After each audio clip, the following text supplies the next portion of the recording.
Friends, आप सबका स्वागत है आपके अपने यूट्यूब चैनल फार्मा एमसीक्यू में। तो आज की वीडियो में क्या लेके आई हूँ, देखिए अभी जो है आपका रेलवे में आपका एग्जामिनेशन होना है ना। तो आज से ही आपके फॉर्म फिल होने स्टार्ट हो गए होंगे, 17 है आज। ओके, तो देखिए रेलवे के लिए हम सीरीज स्टार्ट करने जा रहे हैं। वैसे सीरीज तो मैंने ऑलरेडी स्टार्ट करी हुई थी, है ना। तो उसमें टॉपिक वाइज एमसीक्यूज दे रही थी मैं, और टॉपिक वाइज एमसीक्यूज चैनल पे बहुत सारे अपलोड भी किए हुए हैं।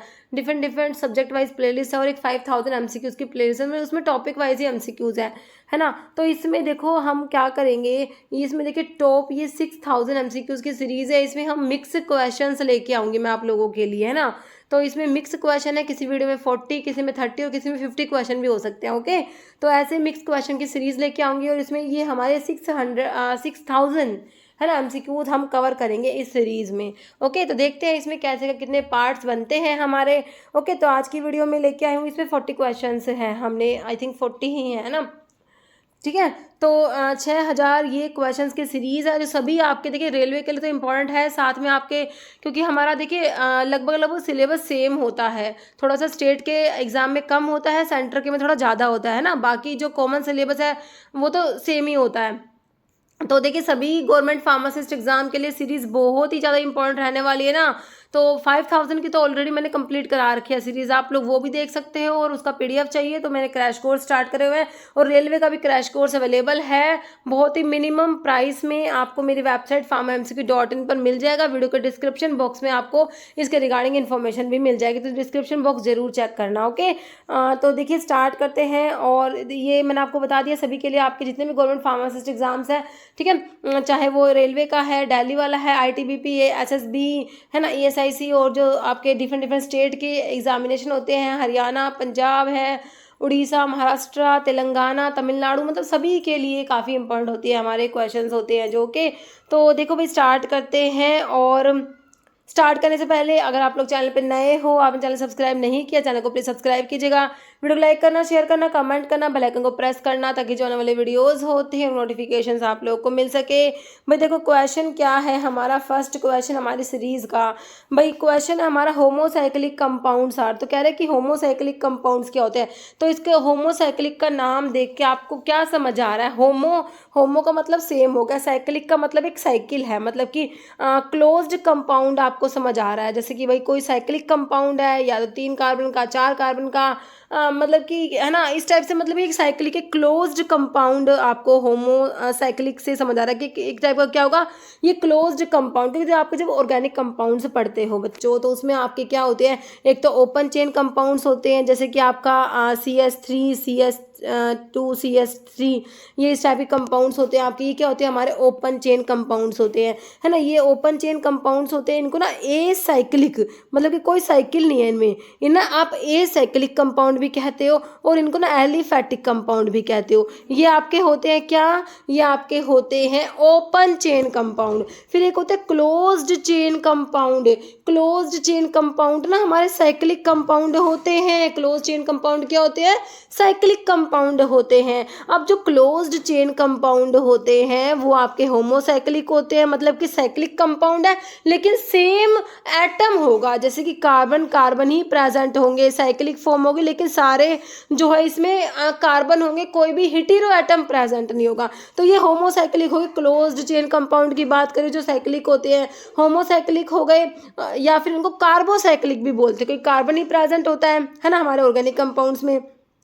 फिर आपके दूसरे हेटेरोसाइक्लिक कंपाउंड होते हैं बच्चों। क्या होते हैं दूसरे, हेटेरोसाइक्लिक, जिसमें कोई भी हेटेरो एटम प्रेजेंट होगा। हेटेरो एटम में कौन से पढ़ते हो भाई, हमारा जो हेटेरो एटम होता है, नाइट्रोजन होता है, सल्फर होता है, ऑक्सीजन होता है, ये क्या है हमारे हेटेरो एटम होते हैं। पूछ सकते हैं आपको ऑप्शन देके, इनमें से कौन सा हेटेरो एटम नहीं है। इन तीनों के साथ में कार्बन मिल जाएगा आपको ऑप्शन में, है ना। तो कार्बन नहीं है, बाकी नाइट्रोजन, सल्फर, ऑक्सीजन हमारे हेटेरो एटम होते हैं। तो क्लोज्ड चेन कंपाउंड में बच्चों होमोसाइक्लिक होता है, जिसमें सिर्फ कार्बन होंगे, और आप के जो होते हैं हेटेरोसाइक्लिक होते हैं, जिसमें कार्बन के अलावा कोई हीटेरो एटम प्रेजेंट होगा। अब जो होमोसाइक्लिक है जिसमें सिर्फ कार्बन है वो या तो एरोमेटिक हो सकते हैं, जैसे कि आपकी बेंजीन होती है एरोमेटिक होते हैं, और एक आपके होते हैं एलिसाइक्लिक हो सकते हैं, जैसे कि साइक्लोप्रोपेन हो गया ना, जैसे साइक्लोप्रोपेन हो गया, साइक्लोब्यूटेन हो गया, ये आपके एलिसाइक्लिक कंपाउंड्स होते हैं। ठीक है, तो थोड़ा सा मैंने आपको ब्रीफ बताने की कोशिश करी ये कंपाउंड्स के बारे में, क्योंकि इस टाइप का क्वेश्चन हमारे प्रीवियस पेपर में आया हुआ था ना, तो इस करके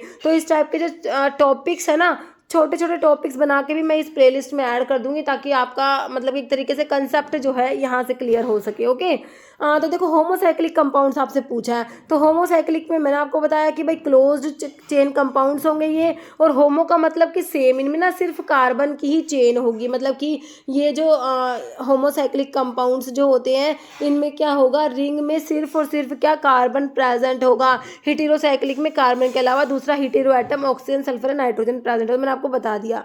होमोसाइक्लिक देखिए ओपन चेन कंपाउंड तो आपके कैसे होते हैं, वो तो वो साइक्लिक कहाँ होते हैं, ओपन चेन कंपाउंड को तो आप ए साइक्लिक भी बोलते हो, क्या बोलते हो, ए साइक्लिक, इनमें तो कोई साइकिल नहीं होती भाई। ओपन चेन में CH3 CH2 CH3 CH2, मतलब कि जो ये जैसे इसमें से 4 कार्बन वाला बना लो, 5 कार्बन, मतलब ये जो ओपन चेन होते हैं ये आपके होते हैं ओपन चेन, तो होमोसाइक्लिक नहीं हो, कट जाएगा। ए साइक्लिक तो ओपन चेन को ही बोलते हो, एलिफैटिक भी ओपन चेन को ही बोलते हो, बचा क्या, साइक्लिक कंपाउंड। होमोसाइक्लिक कंपाउंड्स जो होते हैं ये ऑप्शन डी साइक्लिक कंपाउंड भी इनको कहोगे, क्योंकि जो हमारे क्लोज्ड चेन, दो टाइप के बताए, ओपन चेन और close chain. Closed chain compound को ही क्या बोलते हो, साइक्लिक कंपाउंड बोलते हो, और साइक्लिक में ही तो आपके क्लोज चेन कंपाउंड में दो टाइप के आते हैं, होमोसाइक्लिक और आपका हेटेरोसाइक्लिक। तो होमोसाइक्लिक कंपाउंड हमारे ऑप्शन डी बिल्कुल सिंपल हो गया, साइक्लिक कंपाउंड होते हैं, मेरे हिसाब से आपको समझ आ चुका। जैसे 5 membered ring is present in, तो भाई देखो 3 मेंबर्ड रिंग, 4 मेंबर्ड रिंग, 5 और 6 मेंबर्ड रिंग के थोड़े से नाम आपको पता होने चाहिए, है ना। इसका एक वीडियो बना के इस वीडियो के डिस्क्रिप्शन बॉक्स में मैं डाल दूंगी। ओके, तो भाई देखो अभी 5 मेंबर आपसे रिंग पूछी है, कौन सी होती है। देखो फ्यूरान दिया है, देखो फ्यूरान जो होता है ये 5 मेंबर रिंग होता है और इसमें ऑक्सीजन प्रेजेंट होता है ना, तो ये है फ्यूरान आपका। ठीक है, तो बिल्कुल सही है, 5 मेंबर है। पायरोल भी 5 मेंबर होता है, ये इसमें नाइट्रोजन होता है यहाँ पे, है ना, ये आपका पायरोल होता है ना, मतलब कि 5 मेंबर रिंग है।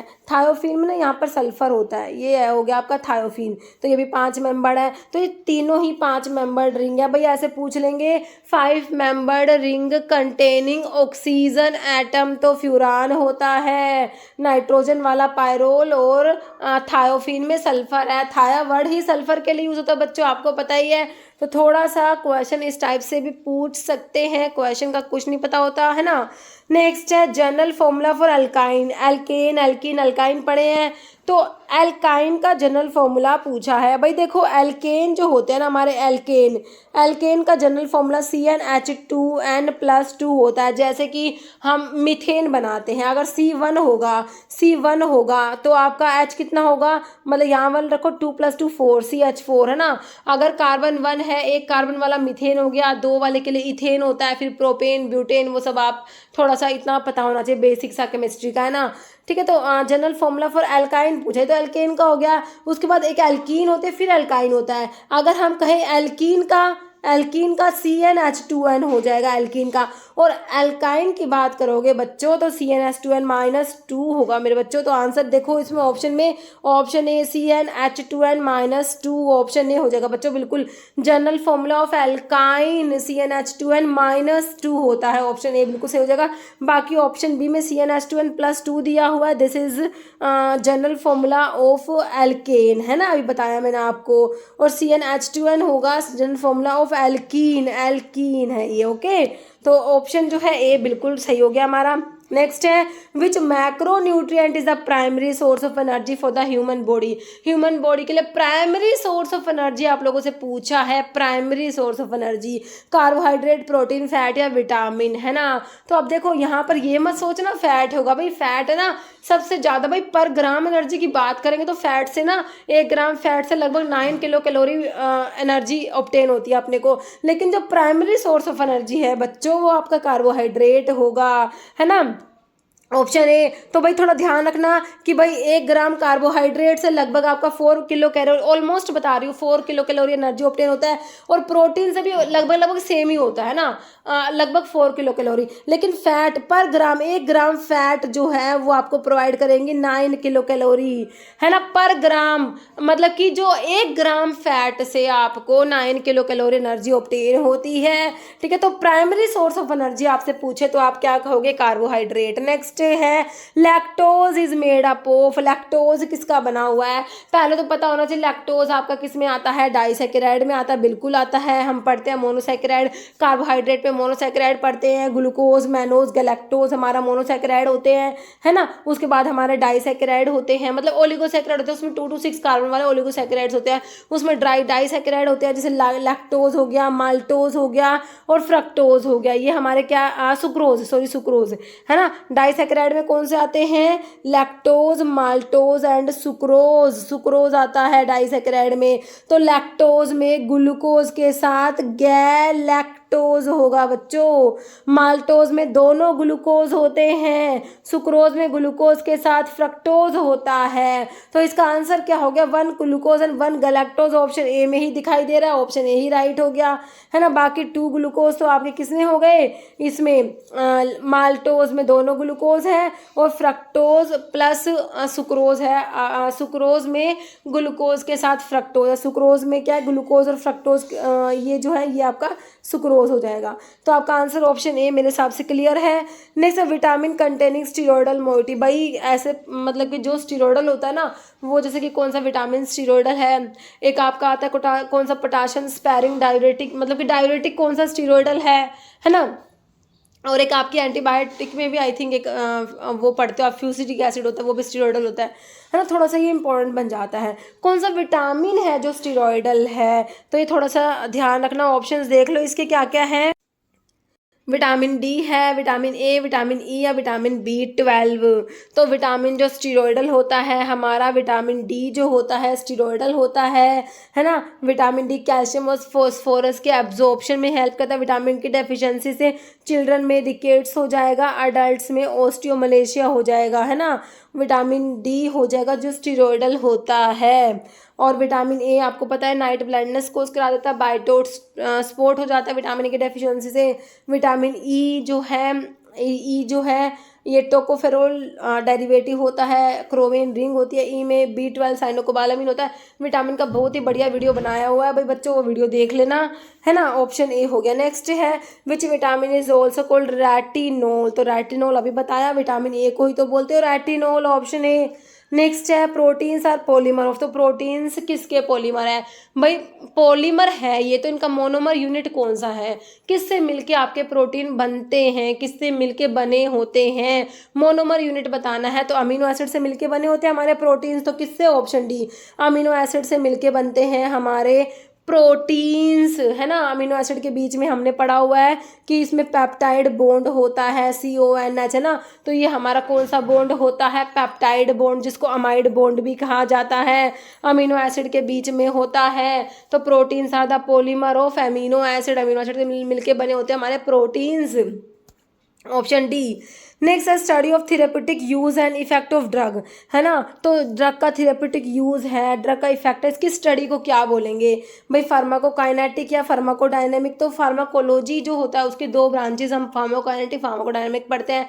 फार्माकोकाइनेटिक में तो आप ADME की स्टडी पढ़ते हो, absorption distribution metabolism and excretion की स्टडी, है ना। और pharmacodynamic what drug does to the body. तो ड्रग का जो मैकेनिज्म ऑफ एक्शन वो आपका फार्माकोडायनेमिक में आएगा। लेकिन कह रहा है study of therapeutic use and effect of drug, तो ये हमारा फार्माकोथेरेप्यूटिक्स में पढ़ते हो, थेरेप्यूटिक यूज, है ना। ऑप्शन सी हो जाएगा। नेक्स्ट है magic remedies does not include. तो आप drug and magic remedies act जब पढ़ते हो ना तो उसमें आता है भाई मैजिक रेमेडीज कौन कौन सी होती है, तो वहां से क्वेश्चन है। तो मैजिक रेमेडीज में क्या नहीं आता भाई? तलिस्मा, मंत्र, कवच, ये सारे मैजिक रेमेडीज में आते हैं। डज नॉट इंक्लूड में any notice, circular, label, rappers, ये सारी आपकी क्या एडवर्टीजमेंट में आती है ना। तो ऑप्शन डी हो जाएगा। नेक्स्ट है फुल फॉर्म ऑफ IAEC का फुल फॉर्म आप लोगों ने बताना है। तो इसका देखो इंस्टीट्यूशनल है तीनों ऑप्शन में, तीनों में ही एनिमल है ना। तो इथिक्स कमिटी, ऑप्शन ए वाला हो जाएगा। कॉरपोरेशन नहीं होता या एंटाइटल नहीं होता, ऑप्शन नहीं होगा, इंस्टीट्यूशनल एनिमल एथिक्स कमेटी होता है। नेक्स्ट है main objective of poison act. देखिए पॉइजन एक्ट पढ़ते हो 1919 का है ना एक्ट, उनके ईयर तो आपको पता होने ही चाहिए। पॉइजन एक्ट कब का है? 1919 का। तो इसका मेन ऑब्जेक्टिव क्या है भाई पॉइजन एक्ट का? कह रहे control the import of poison, कह रहे पॉइजन के इम्पोर्ट को कंट्रोल करना। फिर कह रहे control the possession of poison, poison के पोजेशन को कंट्रोल करेंगे या फिर सेल को। तो देखिए इसमें सारे ही आते हैं, control of import, possession and sale of poison, ये ऑब्जेक्टिव होता है हमारे पॉइजन एक्ट का। ऑप्शन डी हो जाएगा all. Next, which of the following is a major advantage of parental drug administration.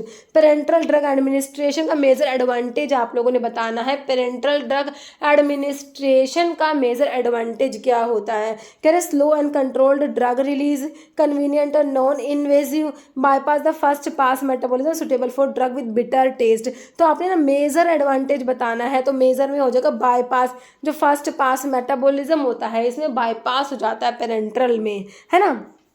Next है dash injections are given into sub arachnoid space that surround the spinal cord. कौन से injections दिए जाते हैं sub arachnoid space में that surround the spinal cord? तो कौन से टाइप के इंजेक्शंस दिए जाते हैं? इंट्रासिस्टर्नल, इंट्राथीकल, पेरिड्यूरल या इंट्रा एटिक्यूलर, है ना। तो कौन से इंजेक्शंस दिए जाते हैं sub arachnoid space that surrounds the spinal code, है ना। तो ये आपके होते हैं कौन से? इंट्राथीकल इंजेक्शंस होते हैं।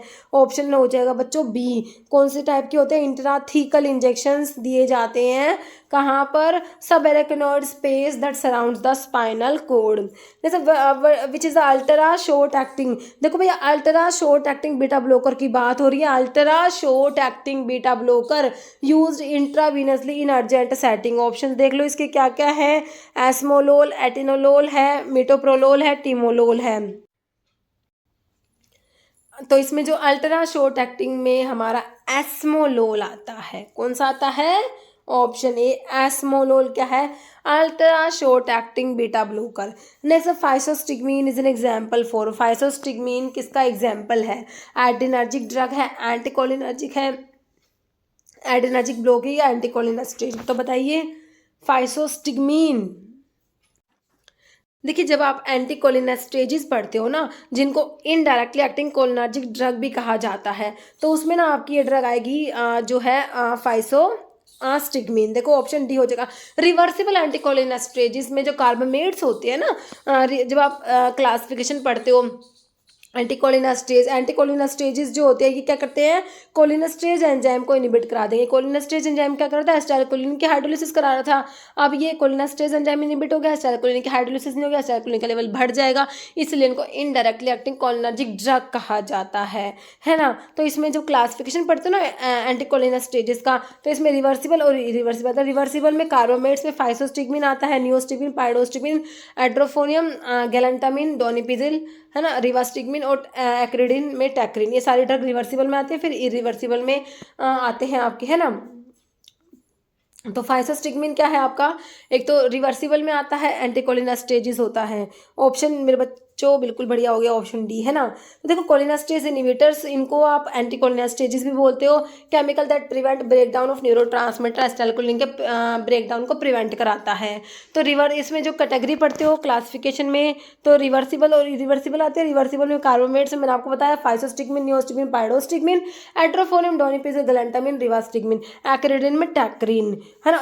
इरिवर्सिबल में ऑर्गेनोफॉस्फेट्स आते हैं और कार्बोमेट्स आते हैं। ऑर्गेनोफॉस्फेट्स में डिफ्लोज, इकोथाइफेट, प्राथियोन, मलाथियोन, डायजोन, टेबुन, जेनिसोमन, और आपका जो है कार्बोमेट्स में कार्बोनाइल प्रोपोक्सर, है ना। नेक्स्ट है which of the following is plasma kinin, है ना। प्लाज्मा काइनिन में कौन सा आता है? देखो जब आप ऑटोकोइड्स पढ़ते हो कि भाई कौन से अमीन है, अमीन ऑटोकोइड्स जो होते हैं उसमें आपका हिस्टामिन आता है और सीरोटोनिन, ये तो अमीन ऑटोकोइड्स में आते हैं, है ना। फिर आप एक पढ़ते हो लिपिड ड्राइव ऑटोकोइड्स आते हैं। लिपिड ड्राइव ऑटोकोइड में एलपी आपने याद करा हुआ है। एलपी से क्या है? लिपिड ड्राइव में prostaglandin, leukotrienes and platelet activating factors आते हैं। फिर आपके पेप्टाइड ऑटोकोइड्स आते हैं जिसमें आपका प्लाज्मा काइनिन आता है। प्लाज्मा काइनिन में ब्रैडिकाइनिन और कैलिडीन पढ़ते हो, तो कैलिडीन दिया हुआ है इसमें और ब्रैडिकाइनिन भी होता है प्लाज्मा काइनिन में, लेकिन हमें तो ऑप्शन में कैलिडीन ही मिला है ना, तो ऑप्शन ए हो गया, ठीक है। फिर आपके जो है रैनिन, ये हो गए अमीनोटोकोइड्स में दोनों। फिर रैनिन लिखा हुआ, रैनिन जो है भाई, रैनिन बहुत इंपॉर्टेंट है। किडनी में जे सेल्स होती है ना, वहाँ से रैनिन रिलीज होता है ना। आपने पढ़ा RAS system, renin angiotensin aldosterone system, है ना। तो ये वही रैनिन है जो किडनी में जे सेल्स होती है। जक्स्टा ग्लोमेरुलर सेल्स जो होते हैं किडनी की, वहाँ से रैनिन रिलीज होता है ना। तो ऑप्शन जो है हमारा इसका तो ए हो गया। नेक्स्ट है which of the following is a plasma protein, protein derived chemical mediator of inflammation.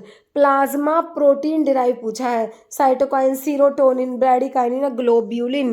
तो प्लाज्मा प्रोटीन डिराइव में आपका जो मतलब कि जो पेप्टाइड ऑटोकॉड में आपने पढ़े थे प्लाज्मा काइनिन में कैलेडिन और ब्रैडिकाइनिन, वो ये ऑप्शन सी ब्रैडिकाइनिन हो गया। नेक्स्ट है which of the following is mucolytic. तो आपका ये है ड्रग फॉर कफ वाली जो ड्रग्स है ना, उसमें आप पढ़ते हो एक्सपेक्टोरेंट्स होते हैं आपके, और आपके एंटीटसिड्स होते हैं। एंटीटसिड्स कफ सेंटर सप्रेसेंट्स होते हैं, है ना, और एक्सपेक्टोरेंट्स आते हैं। ब्रोंकियल सिक्रेशन एनहेंसर्स आते हैं इसमें, और एक आपके होते हैं म्यूकोलिटिक्स। तो म्यूकोलिटिक्स में कौन कौन सी ड्रग आती है? 4 ड्रग बताती हूँ, कौन कौन सी बताओ इसमें। ब्रोमहेक्सिन, अम्ब्रोक्सोल, एस्टेलसिस्टिन, कार्बोसिस्टीन, है ना। तो ऑप्शन देखो एक बारी। गुइफेनासिन तो ब्रोंकल सिक्रेशन एनहेंसर्स में आता है। नोस्कैपिन एंटीटसिड्स में चला जाएगा। एफेड्रिन जैसे कि ब्रोंकोडाइलेटर होता है ये, तो ये आंसर ऑप्शन डी ब्रोमहेक्सिन आता है म्यूकोलिटिक्स में, है ना। तो एक बार क्लासिफिकेशन देख लो, ड्रग फॉर कफ वाली का क्लासिफिकेशन है।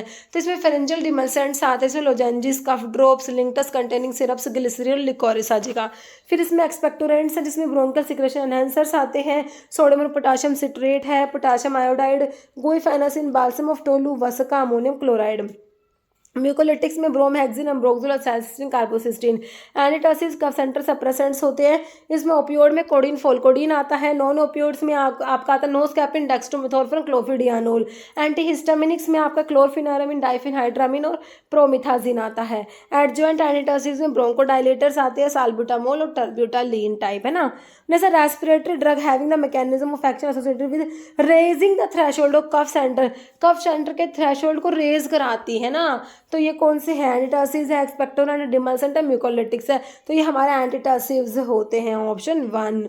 नेक्स्ट है which hypoglycaemic agent work by increasing insulin sensitivity in the peripheral tissue में इंसुलिन की सेंसिटिविटी को इंक्रीज कराते हैं। तो मेटफॉर्मिन जो बाइगोनेट्स में आता है, ए कार्बोज, मिग्लिटोल, वोग्लीबायोज, ये अल्फा ग्लूकोसाइडेज इनिबिटर की बात हो रही है, अल्फा ग्लूकोसाइडेज इनिबिटर में आते हैं।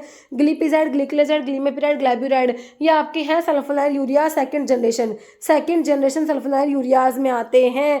एक्जिनाटाइड दिया है। तो देखो भैया जो ये देखो हमारा जो सल्फोनाइल यूरियाज होते हैं, ये तो इंसुलिन का सिक्रेशन एनहांस कराते हैं, है ना। तो इंसुलिन की सेंसिटिविटी को इंक्रीज कराएगा ना, वो आपके बाइगोनेट्स कराते हैं। तो ऑप्शन ए हो जाएगा। पेरिफेरल टिश्यू में इंसुलिन की सेंसिटिविटी को इंक्रीज कराते हैं, वो आपके बाइगोनेट्स का काम है। ऑप्शन ए हो जाएगा metformin. Next which of the following is not alpha glucosidase inhibitor, नहीं है। तो सिंपल ओरल हाइपोग्लाइसेमिया के क्लासिफिकेशन से क्वेश्चन है। तो अल्फा ग्लूकोसाइडेज इनिबिटर में ए कार्बोज आता है, मिग्लिटोल आता है, वोग्लीबायोज आता है। कौन सा नहीं आएगा? ए कार्बोज, मिग्लिटोल, वोग्लीबायोज तो आएगा, बट रैपाग्लिनाइड नहीं आएगा। रैपाग्लिनाइड और नैटिग्लिनाइड किस में आता है? मिग्लिटिनाइड डेरिवेटिव्स में आता है, रैपाग्लिनाइड और नैटिग्लिनाइड, है ना। तो ऑप्शन नॉट पूछा था तो डी हो गया। नेक्स्ट है TGA is a regulatory body of the, है ना। तो टीजीए जो है ना वो कहाँ का रेगुलेटरी बॉडी है, ये आप लोगों ने बताना है। ओके, तो देखो भैया इंडिया दिया है। तो देखो इंडिया जो है हमारा, इंडिया का रेगुलेटरी बॉडी होता है CDSCO, है ना। ये जो central drug standard control organisation जो होता है ना। और जो है आपका टीजीए जो है ये कहाँ का है? तो टीजीए का जो फुल फॉर्म होता है थेरेप्यूटिक, क्या होता है? थेरेप्यूटिक होता है, थेरेप्यूटिक गुड्स एडमिनिस्ट्रेशन। क्या होता है? थेरेप्यूटिक गुड्स एडमिनिस्ट्रेशन होता है। तो ये रेगुलेटरी बॉडी होता है ऑस्ट्रेलिया का, जो कि ऑप्शन बी में दिया है ना। बाकी USA जो है यहाँ का FDA होता है ना, FDA food and drug administration. और थाईलैंड का होता है, थाईलैंड FDA होता है, TFDA, Thailand food and drug administration. तो टीजीए रेगुलेटरी बॉडी हमारा ऑस्ट्रेलिया का है, ऑप्शन बी बिल्कुल राइट हो जाएगा। ओके, नेक्स्ट है which of the following is not the reason of therapeutic incompatibility. भाई थेरेप्यूटिक इनकम्पैटिबिलिटी का रीजन कौन सा नहीं है? ओके, तो देखो भैया ओवरडोज दिया है, कॉन्ट्रा इंडिकेशन या डिकम्पोजिशन या सिनर्जिज्म, है ना।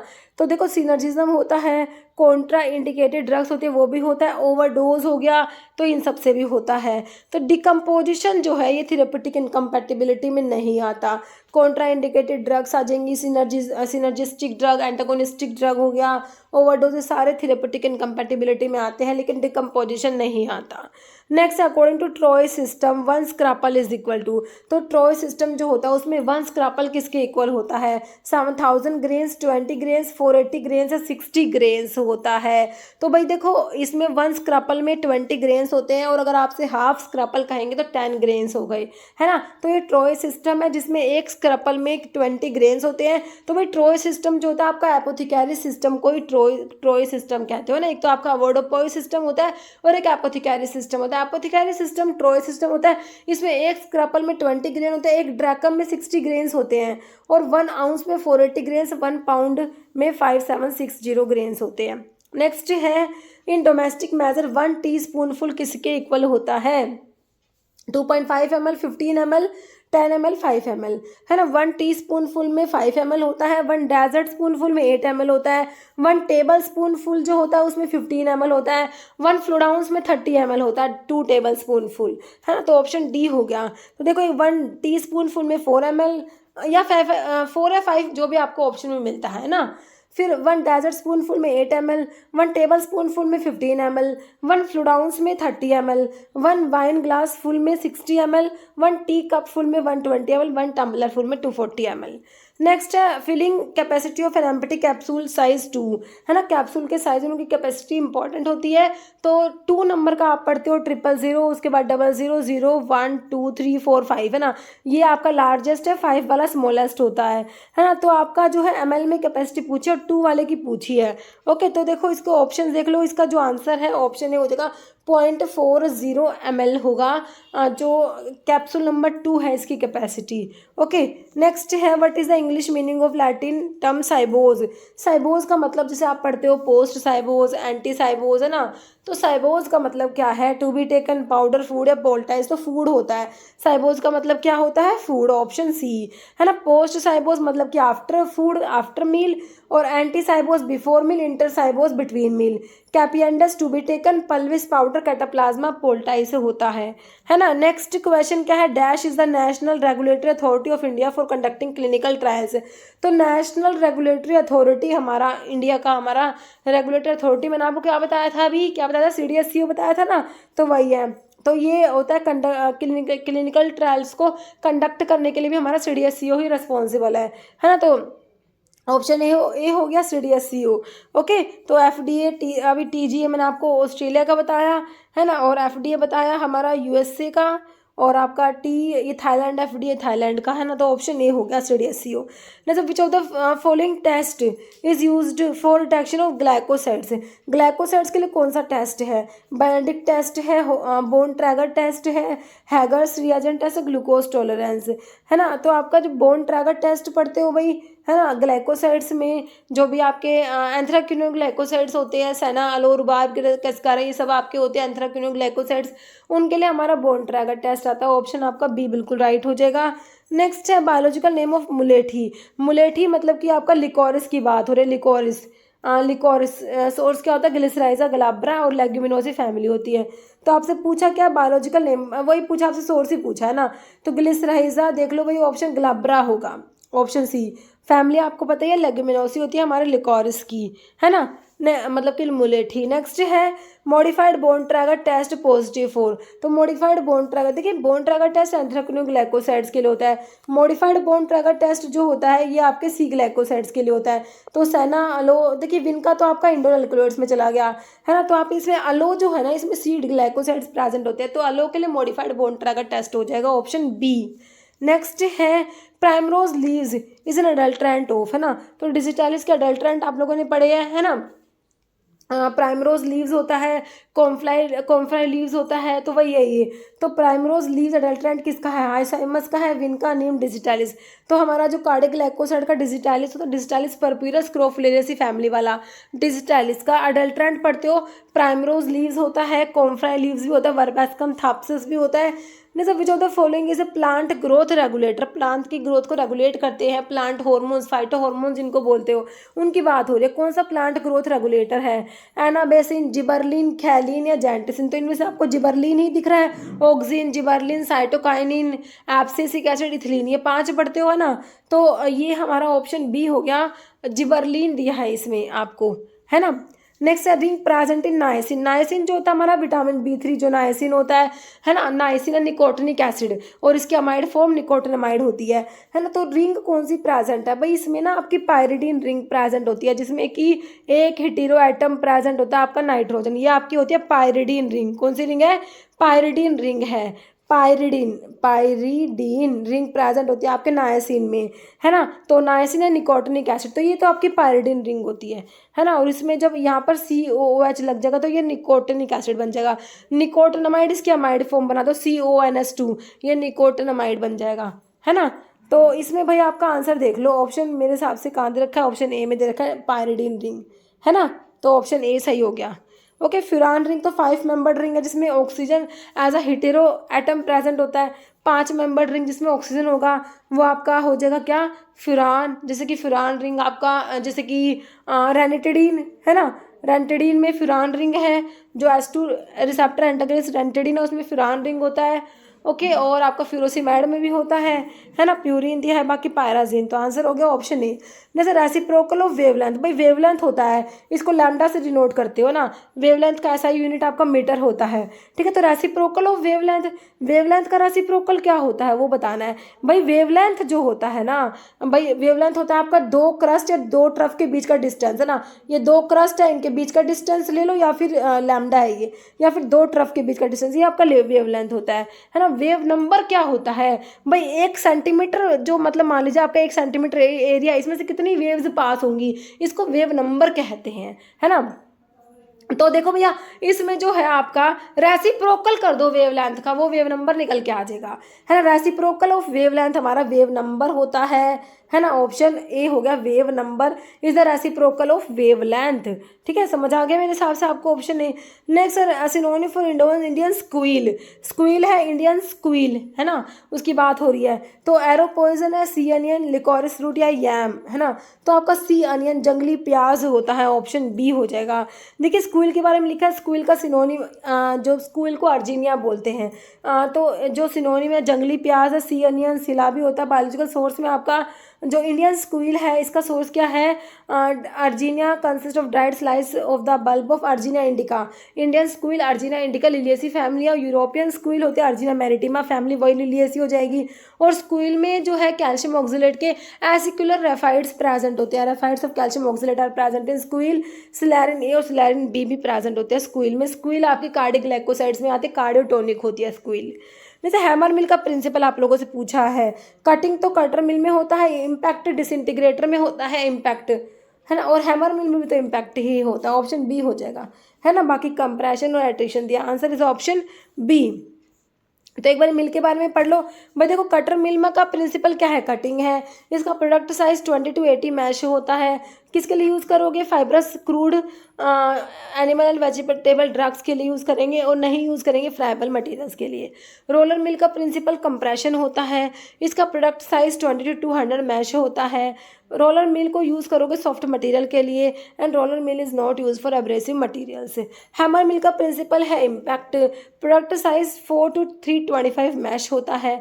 Hammer mill is used for almost all drug, and hammer mill is not use for abrasive materials. Disintegrator का प्रिंसिपल भी इम्पैक्ट होता है।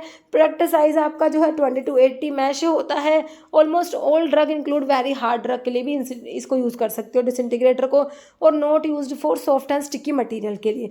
Ball mill and fluid energy mill दोनों का प्रिंसिपल इम्पैक्ट एंड एट्रिशन होता है। बॉल मिल का product size 20 to 200 mash होता है, और फ्लूइड एनर्जी मिल में प्रोडक्ट साइज माइक्रोन में होता है, ध्यान रखना 1 to 30 माइक्रोन होता है।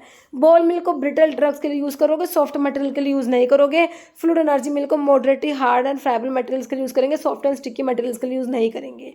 एजिटल मिल में क्रशिंग एंड शेयरिंग होता है। 20 to 80 मैश का प्रोडक्ट साइज आता है। ऑलमोस्ट ऑल ड्रग के लिए यूज़ करोगे एजिटल मिल को, स्टिकी मटेरियल्स के लिए यूज़ नहीं करोगे। ठीक है, नेक्स्ट है which one of the following is not a radiation obtain from radio active materials, radio active compound से जो रेडिएशन ऑब्टेन होती है उनमें से कौन सी नहीं है? भाई बीटा होती है, एप्सिलॉन नहीं होती, गामा अल्फा भी होती है। ऑप्शन बी, एप्सिलॉन कोई रेडिएशन नहीं होती, अल्फा बीटा गामा रेडिएशंस होती है ना, ठीक है। नेक्स्ट है एराकिडोनिक एसिड कंटेंट। तो एराकिडोनिक एसिड में कितने कार्बन होते हैं आप लोगों ने बताना है ना, मतलब कि अनसैचुरेटेड जो ये जो एराकिडोनिक एसिड है हमारा अनसैचुरेटेड फैटी एसिड में आता है, इसमें डबल बॉन्ड है, 4 डबल बॉन्ड होते हैं इसमें ना। तो इसमें कितने कार्बन, इसमें ना आंसर देखो भाई option A 20 carbon containing compound होता है, मतलब कि जो फैटी एसिड है तो इसमें 20 कार्बन एराकिडोनिक एसिड में, याद रखना कितने कार्बन है एराकिडोनिक एसिड में 20। बाकी 18 कार्बन वाला जो होता है वो कौन सा होता है? स्टीयरिक एसिड होता है। और 16 कार्बन किस में होते हैं? पामिटिक एसिड में होते हैं, है ना। और 15 कार्बन के तो होते ही नहीं इसमें ना यार, फिर 14 होते हैं जैसे कि मिरिस्टिक एसिड में, लोरिक एसिड में 12 होते हैं, ठीक है। तो एराकिडोनिक एसिड में 20 कार्बन होते हैं, ध्यान रखना, ओके। और इसमें 4 डबल बॉन्ड प्रेजेंट होते हैं, ठीक है। तो ये हो गए हमारे 40 क्वेश्चंस। आज की वीडियो में इतने ही क्वेश्चंस लेके आई थी मैं, ओके। तो अभी एक क्वेश्चन जिसका आंसर आप लोग दोगे कमेंट बॉक्स में, ओके। और जो है आप ये जो सब मटेरियल्स होता है सारा, इसकी पीडीएफ के लिए मेरे क्रैश कोर्स ज्वाइन कर सकते हो जो कि मेरी वेबसाइट पे चल रहे हैं farmmcq.in पर, है ना। और वीडियो के डिस्क्रिप्शन बॉक्स में व्हाट्सअप नंबर भी मिल जाएगा जहाँ से आप इसके बारे में इन्फॉर्मेशन ले सकते हो। तो देखो अभी एक क्वेश्चन जिसका आंसर आप दोगे, 5 membered ring is present in furan, Parul, thiophene, ओल। तो इसका आंसर आप लोग कमेंट बॉक्स में देना है। इस वीडियो में इतना ही। अगर आपको वीडियो अच्छी लगे तो लाइक करना, शेयर करना, चैनल पर नए हैं तो मैं आप लोगों से रिक्वेस्ट है कि चैनल को प्लीज सब्सक्राइब जरूर करना। Okay, thank you.